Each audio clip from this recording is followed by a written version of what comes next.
Hello दोस्तों, मेरी खूबसूरत हरी भरी सी बगिया में आपका स्वागत है। तो मेरे गार्डनिंग मित्रों, कैसे हैं आप सब और कैसी चल रही है आपकी गार्डनिंग? आशा करती हूँ सब कुछ ठीक ही होगा। तो आज मैं बात करने वाली हूँ कि मैंने अपने गार्डन को इतना हरा भरा और फूलों से सजा हुआ कैसे बनाया है। मेरे पास एक छोटा सा टेरेस गार्डन है जिसे मैं खुद ही मैनेज करती हूँ और इसे मैंने बहुत ही कम कॉस्ट में मैनेज किया है।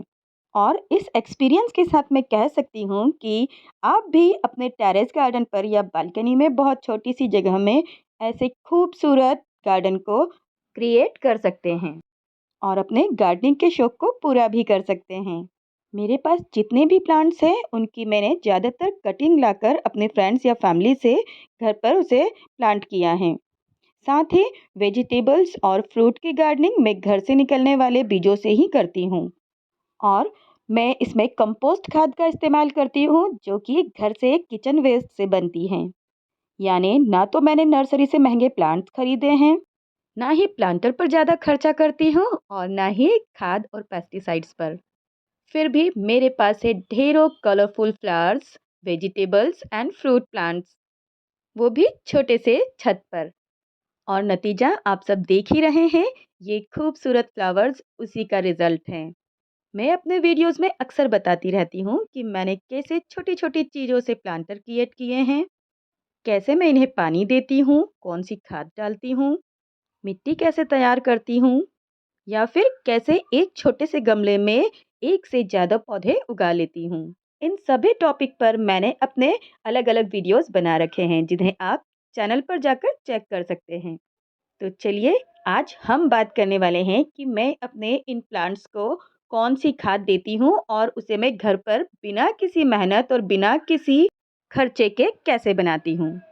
तो दोस्तों, मैं जो खाद बनाती हूँ वो भी एकदम फ्री ऑफ कॉस्ट, और साथ ही मैं बचाती हूँ बहुत सारे पैसे और पर्यावरण को भी साफ सुथरा और हरा भरा रखने में मदद करती हूँ।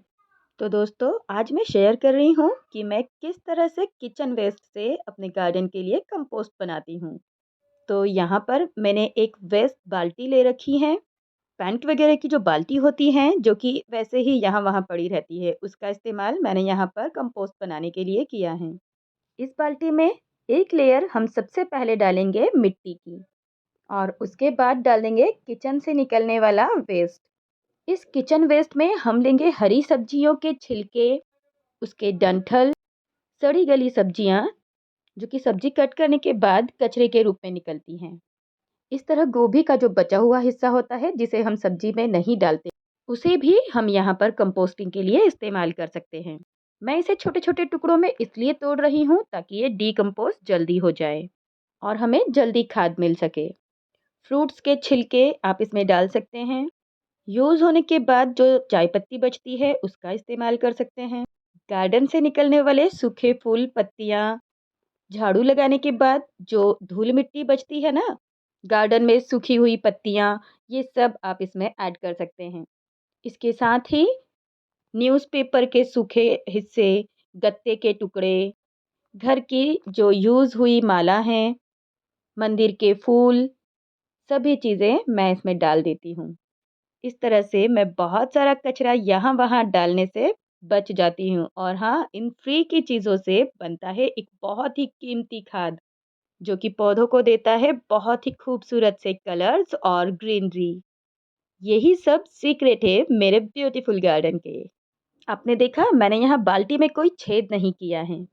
कुछ लोग बर्तन में छेद कर लेते हैं जिससे कि इसका जो पानी सड़ने के बाद बचता है वो नीचे की तरफ गिरने लगता है, और ये बहुत ही स्मेल और गंदगी फैलाता है। तो मैं अपने कंपोस्ट बिन में गीला और सूखा कचरा बैलेंस करके डालती रहती हूँ, जिससे कि इसमें एक्स्ट्रा गीलापन ना हो और जो कचरा बाहर की तरफ निकलता है लिक्विड, वो ना निकले। तो यहाँ पर कुछ गीला कचरा डालने के बाद मैंने इस तरह का जो गत्ते होते हैं जो अक्सर सामान की पैकिंग में आते हैं, इन्हें कट करके डाल देंगे। इस तरह गत्ता डालने से ये जो एक्स्ट्रा लिक्विड होता है इसके अंदर, उसे सोख लेता है। इसके अलावा सूखे पत्ते भी डाल सकते हैं या फिर जो पुराने न्यूज़पेपर हैं उसकी कतरन करके आप इसमें डाल दें। यानी यदि आप एक लेयर गीली डाल रहे हैं तो दूसरी लेयर कुछ सूखी चीज़ों की डाल दें, जिससे कि कंपोस्टिंग आसान होगी, स्मेल भी कम आएगी और गार्डन में या जहां आप ये कंपोस्ट पिन रख रहे हैं वहां गंदगी और स्मेल नहीं होगी। इसके बाद भी यदि ज़्यादा गीला लगता है तो इसमें आप एक लेयर मिट्टी की भी डाल सकते हैं। और जब ऐसा लगे कि ये बहुत ड्राई सा लग रहा है तो इसमें आप घर से निकली हुई खट्टी छाछ, दही या फिर नॉर्मल पानी भी छिड़क सकते हैं, जिससे कि ये फिर से लिक्विडी बन सके। क्योंकि कंपोस्टिंग के लिए नमी होना बहुत ही ज़रूरी है। और जब बीच-बीच में हम इसमें फिर से कोई नई सब्जी, कचरा या फिर फ्रूट्स के छिलके वगैरह डालते हैं, तो इसमें हवा भी जाती है और इसे बीच-बीच में चलाते भी रहना पड़ता है, जिससे ऑक्सीजन सप्लाई इसमें बनी रहे। और नीचे के कचरे को ऊपर की तरफ करते रहें, जिससे कि खाद बहुत ही अच्छी बनेगी। देखिए, इस तरह से मैंने इसमें जो गत्ते डाले हैं, उसके बाद कुछ मिट्टी डाल दी है। और ये गार्डन में झाड़ू लगाने के बाद जो मिट्टी यहाँ-वहाँ गमलों से निकल जाती है, वही मिट्टी है और साथ में कुछ सूखे पत्ते भी हैं। अब मैं इसे कवर करके कुछ दिनों के लिए छोड़ दूँगी। हाँ, अगर आप चाहें तो इसके ढक्कन पर 1-2 होल बना सकते हैं और अब गार्डन में ही इसे किसी कॉर्नर पर रख दूँगी। इसे फिल होने में काफ़ी समय लगता है, क्योंकि जैसे-जैसे सब्जियों का कचरा गलने लगता है, वो नीचे की तरफ बैठ जाता है। तो जब तक ये भर ना जाए आप इसी तरह से इसमें सब्जियां और दूसरा कचरा डालते जाएं। यहाँ मैं बीच-बीच में इसमें सब्जियां, फूल, मंदिर से निकलने वाले फूल अक्सर मैं इसी तरह के बिन में डाल देती हूँ, जिससे कि मुझे ये फिर से इस्तेमाल में आ जाते हैं। किचन में जितनी भी सब्जियां निकलती हैं, यूज़ करने के बाद वो सब मैं इसी में डालती हूँ। लहसुन, प्याज, मिर्च के छिलके, मटर, गाजर के डंठल और छिलके, फ्रूट्स के छिलके, आलू के छिलके, सभी चीज़ें इसमें इस तरह से डाल देती हूँ और बीच-बीच में इसे इस तरह से प्रेस करती रहती हूँ और इसकी प्रोसेस सुचारू रूप से चलती रहे, इसके लिए इसे चाहिए मॉइस्चर भी। तो इसके लिए आज मैं इसमें थोड़ा-सा पानी छिड़क दूँगी। पानी आप उतना ही डालें जिससे कि इसमें नमी बनी रहे। इसे एक्स्ट्रा गीला करने की बिल्कुल भी ज़रूरत नहीं है और फिर से कवर करके इसे साइड पर रख दूँगी। और इस कंपोस्ट को बनने में लगेंगे करीब 3 महीने। पहले इसे अच्छी तरह से फ़िल होने देंगे और उसके बाद इसे 3 महीने बनने में लगेंगे और उसके बाद जो रिज़ल्ट होगा वो दिल खुश कर देने वाला होगा। इसे गमलों और प्लांटर्स में मिट्टी को थोड़ी-सी गुड़ाई करके डाल देंगे, जिससे आपके गमले में खिलेंगे बहुत सारे खूबसूरत फूल, वो भी फ्री ऑफ कॉस्ट। और फूलों की खूबसूरती देखकर आपका तो क्या बच्चों का दिल भी खुश हो जाएगा। मेरे बच्चों को गार्डन में आके बहुत ही अच्छा महसूस होता है और वो भी मुझे गार्डनिंग करता देख बहुत खुश होते हैं और उन्हें भी ये फूल और गार्डन बहुत पसंद आते हैं। बस इससे ज़्यादा और क्या चाहिए हमें, गार्डन भी खुश, बच्चे भी खुश और हम भी खुश। तो दोस्तों, किचन वेस्ट से बनने वाले कंपोस्ट पर बनी ये मेरी वीडियो कैसी लगी आपको, मुझे कमेंट करके ज़रूर बताएं। और यदि कंपोस्ट से लेकर आपको कोई भी डाउट है तो आप मुझे कमेंट करके बता सकते हैं। मैं कोशिश करूंगी कि आपको सही जानकारी दे सकूं।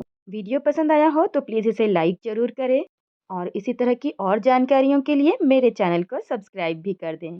और हाँ, बेल आइकन दबाना बिल्कुल ना भूलें।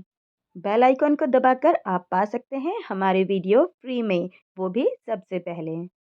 तो दोस्तों, मिलते हैं किसी नई जानकारी के साथ किसी दूसरे वीडियो में। तब तक के लिए बाय एंड हैप्पी गार्डनिंग। हंसते रहें, मुस्कुराते रहें और ऐसे ही गार्डनिंग करते रहें, जिससे कि हमारी धरती और पर्यावरण भी खूबसूरत हो सके इन खूबसूरत फूलों की तरह। तो हमें भी अपना एक फ़र्ज़ निभाना है कि इस धरती को और ज़्यादा हरा भरा और खूबसूरत बनाना है।